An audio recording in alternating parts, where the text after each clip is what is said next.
بسم الله الرحمن الرحيم والصلاة والسلام على أشرف المرسلين سيدنا محمد وعلى آله وصحبه أجمعين. اللهم علمنا ما ينفعنا وانفعنا بما علمتنا وزدنا علما وعملا يقربنا إليك يا أرحم الراحمين. Louange à Allah, celui qui a façonné nos corps avec perfection, qui a placé dans chacun de nous un cœur battant, un souffle discret, un foie qui filtre et un organe que l'on oublie souvent mais qui joue un rôle immense dans notre équilibre physique et spirituel, l'estomac. Chaque matin, après Salat al-Fajr, ton cœur bat sans effort. Tes poumons respirent, ton foie purifie ton sang et ton estomac. Il attend, il se prépare à recevoir ce que tu vas lui offrir, nourriture ou émotion. Subhanallah.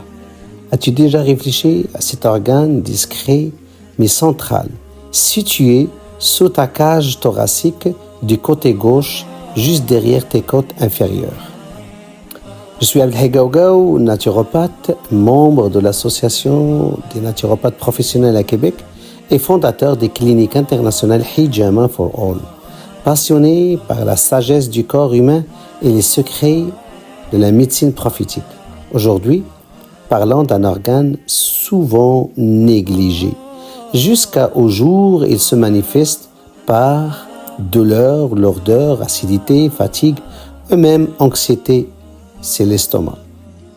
Laissez-moi vous poser une question simple. Qu'est-ce qui fatigue ton corps, alourdit ta prière, perturbe ton sommeil et affaiblit ta concentration sans que tu le réalises? Très souvent, la réponse, c'est l'estomac. Cet organe, entre le cœur et les intestins, reçoit ta nourriture, mais aussi tes émotions, colère, peur, tristesse, stress. C'est un miroir de ton équilibre intérieur. Selon l'horloge biologique établie par la médecine orientale et confirmée par la recherche scientifique moderne, entre 7h et 9h du matin, l'estomac est à son pic d'activité. C'est le moment idéal pour manger sainement, consciemment, en paix, pas dans la précipitation ni dans le stress. Car ce que tu offres à ton estomac au lever du jour impacte ton énergie pour toute la journée, ta concentration, ta digestion, ton humeur et ta salade. Il est situé sous le cétrum, légèrement à gauche, entre les côtés inférieurs. Et son bon fonctionnement dépend directement de ton rythme de vie et tes horaires de repas et de ton calme intérieur.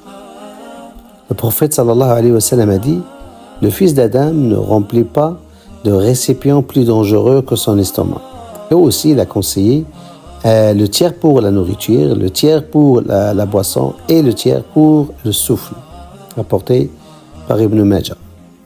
Ce n'est pas qu'une règle de diététique, mais c'est une médecine de l'âme, un équilibre énergétique, une prévention prophétique. Celui qui remplit son estomac éteint la lumière intérieure, mais celui qui la maîtrise gagne en lucidité, foi, concentration et sérénité.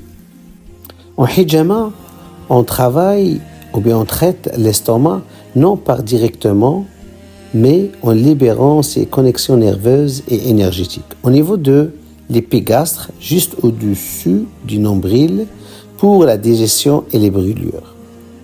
Entre les omoplates, surtout à gauche, pour le stress et les tensions viscérales. Sous l'omoplate gauche, sur le plexus solaire, zone clé de l'anxiété. Pourquoi? Parce que beaucoup de maladies commencent dans l'estomac. Reflux, ballonnement, fatigue, migraine, douleur dorsale, palpitations, crise d'angoisse. En naturopathie prophétique, l'estomac est la porte du terrain. Ce que tu mets détermine l'état de ton sang, ton foie, ton énergie, ton humeur. Par la fin, j'aimerais bien que vous posiez cette question. Ton estomac est-il ton allié ou ton ennemi silencieux? Chaque bouchée avalée, chaque émotion enfouie, chaque repas pris sans respect du rythme naturel. a un impact profond. Parfois, il suffit d'écouter ton estomac pour retrouver l'équilibre du ventre au cœur. وفي النهاية comme on a l'habitude أختم بهذا قول الرسول صلى الله عليه وسلم من سلك طريقا يلتمس فيه علما سهل الله به طريقا إلى الجنة. Hadith muslim. Celui qui emprunte un chemin à la recherche d'un savoir, Allah lui facilite par ce chemin une voie vers le paradis. Assalamu alaikum wa rahmatullah.